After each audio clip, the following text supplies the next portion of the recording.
Okay, well, that's been a journey. That's been a journey.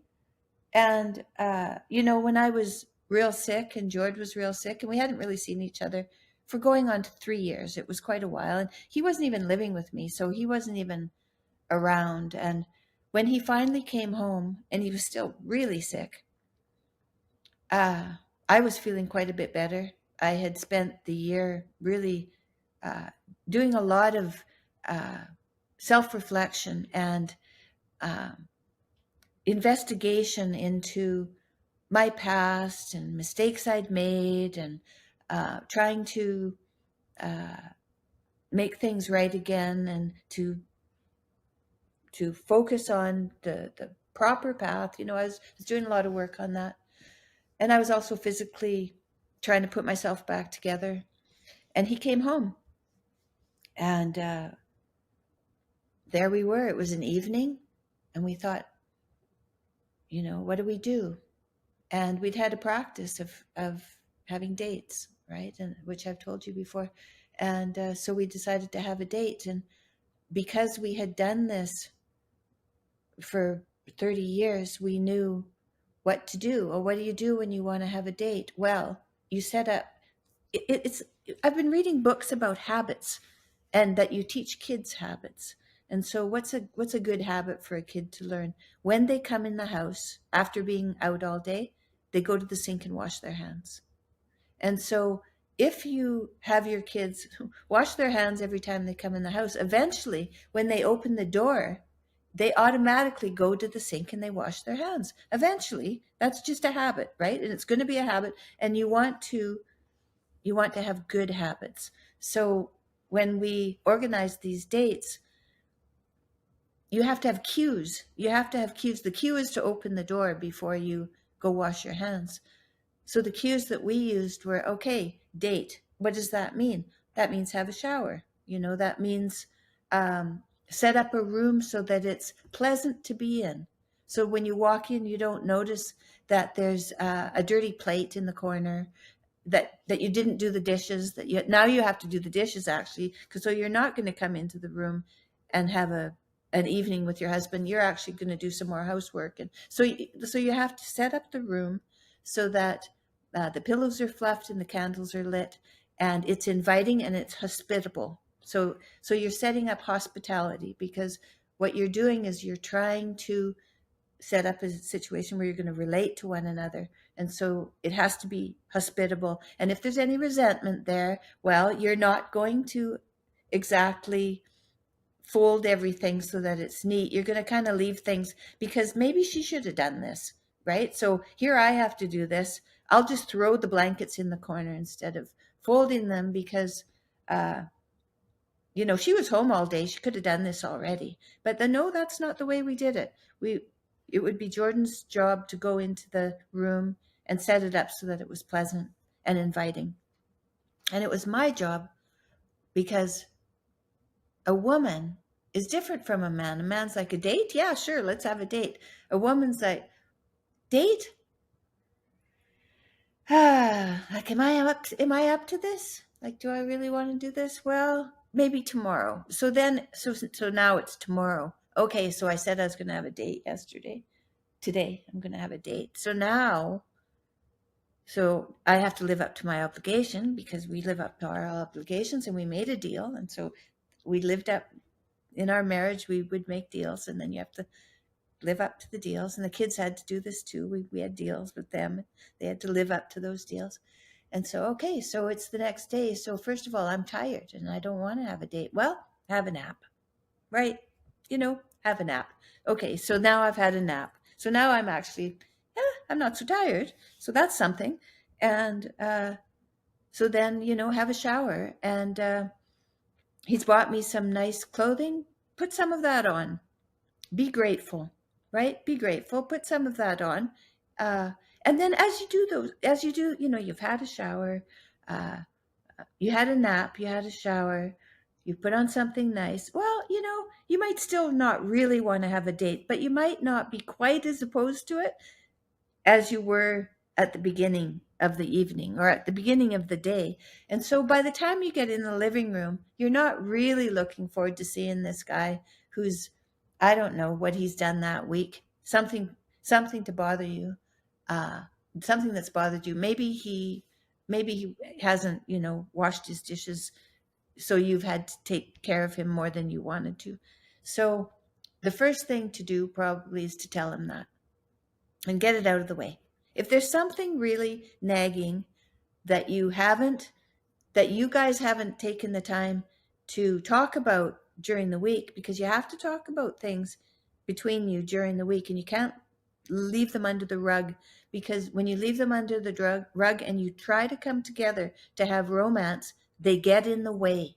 Always they get in the way. So you have to bring up if there's something that comes up for you that your husband has done, or something that you're just worried about that has nothing to do with your husband, but it's taking you away from the time that you have to be directly paying attention to one another, you have to bring those things up. So you have to be humble in the way that you have to realize that there are things that bother you, that you can't force yourself to do something you don't want to do.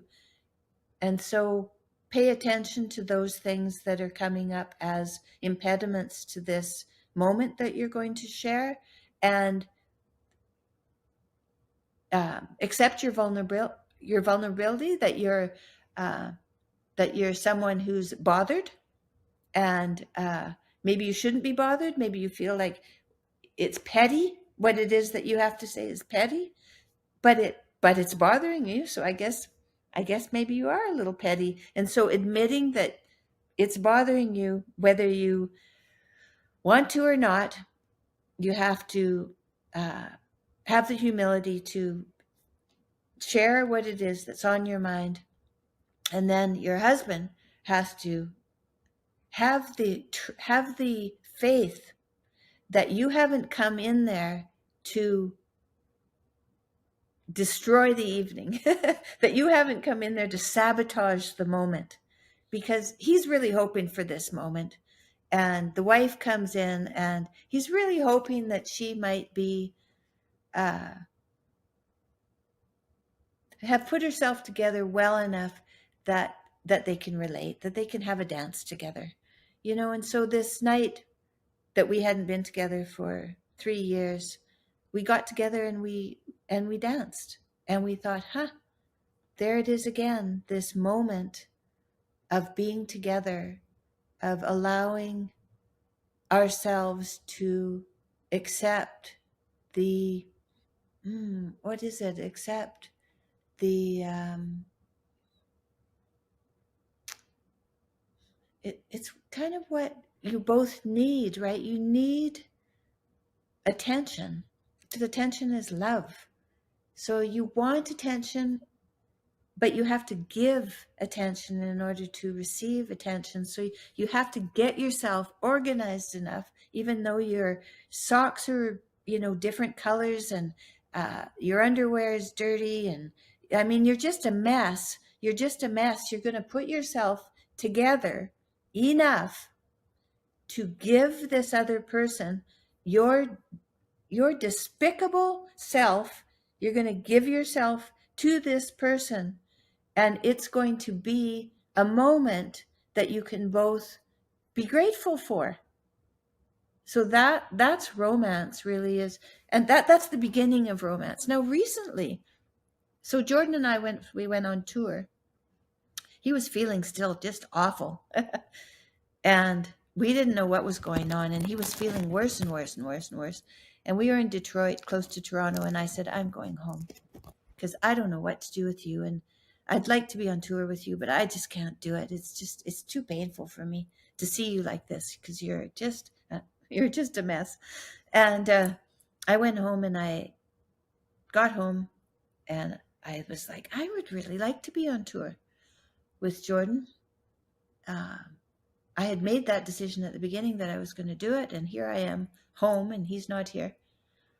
And so I didn't even really know I was praying, but I said, what do I have to do?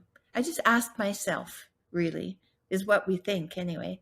What do I have to do so that I can go on tour? And I heard a voice tell me to get my own hotel room. And I thought, wow, what was that? What was that? And so I phoned a friend and I said, I heard a voice tell me to get my own hotel room. And she said, that's a good idea. And so I called my assistant, our assistant, and I said, book my own hotel room on the rest of the tour. And I went back on tour and I told him, I'm not staying in your bedroom anymore. I'm going to take my own room. And he thought, huh, what do I think of that? I'm not quite sure what to think of that. But he and I had been together long enough that he thought, well, okay, fine. You can go in your own room. Let's see what happens. And turned out that Jordan, when he comes home from the theater, he comes home later than me. And he's all wound up because he's been talking to lots of people and giving a lecture. And so, it takes a while to calm down. It does definitely take a while to calm down. Even for me, I get up there for 10 minutes and I talk, and it takes me a while to calm down. But now he's in his own room, so he can do whatever he wants in there. I'm not going to bother him. And I'm in my own room, so I can sleep. And I can get up in the morning and open the drapes, whereas when we were sharing the room, I had to keep the drapes closed and sneak out into the hallway and pray the rosary about in the hallway. And that was, so we were trying to get along, but we were impeding each other's space too much, that then we would become resentful of one another because we would be in each other's space. So you also, when you want to have romance, you have to give each other space. So, okay, so then you want to have a date with your girlfriend or with your wife. Mostly it's a problem with wives because we live in the same house. So we have to learn how to live in the same house. And it's best if the wife and the husband have their own spaces, I've found. And, I'm older. I'm 62. So was that what I thought in the beginning? No. We had one bedroom, we shared a bed. We thought that was the way to live life. But, I remember my grandparents, I went to their house. They had 2 single beds in the same room. I thought, don't they like each other? Don't they? But they seem to like each other all right. And so I took my own room and he took his own room. And it turned out that little bit of time that we didn't spend together makes the heart grow fonder. So you don't expect, if you're sharing a bed with someone, you think, well, why are you turning away to the wall? Here I am. Don't you know that I would like to be with you and spend some time with you tonight? But if you're in your own rooms, then he actually has to come and knock on the door and say, would you like to spend some time with me? So it has to be, there's no expectations because you've put this distance between each other. And so, Jordan, he would come and visit me every morning. He really comes and visits me every morning. So he comes in the morning and he says, good morning. And wants to have a cuddle, and it's good to have a cuddle. It's good. And because you haven't spent the night together, you think, like, how are you? Right? How are you? How was your night? And so that happens for a number of days in the week. But then it gets to the point where I think, you know what? I'd like to go see Jordan. Now, that doesn't happen to me every day. It happens to him every day, but it happens to me once a week, maybe twice a week, probably once a week, that I think, you know what? I should go visit my husband. And so if I go visit my husband, this is a moment of, I think, this is a moment of humility for a woman to open herself up to her husband voluntarily, without, he's not like offering her flowers and, making her dinner and if I do this, will you pay attention to me? If I do this, will you pay attention to me? No, it's that the woman is in a different room from her husband, but she hasn't seen him for quite a while, and she's thinking it would be good to see him. And so maybe instead of being, I mean, you're not, you've decided to keep separate rooms, so you can't really be angry at him for not being there, because you've made this decision to take your own room. So not only does he have to come and ask you for attention, you have to now go and ask him for attention. And for a woman, that's very healthy. I think for a relationship, it's very, very healthy for a woman to admit her vulnerability, admit what she needs, and that sets her up for a generous romantic encounter.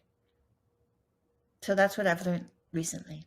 And I think people could think about that and see what they think about that.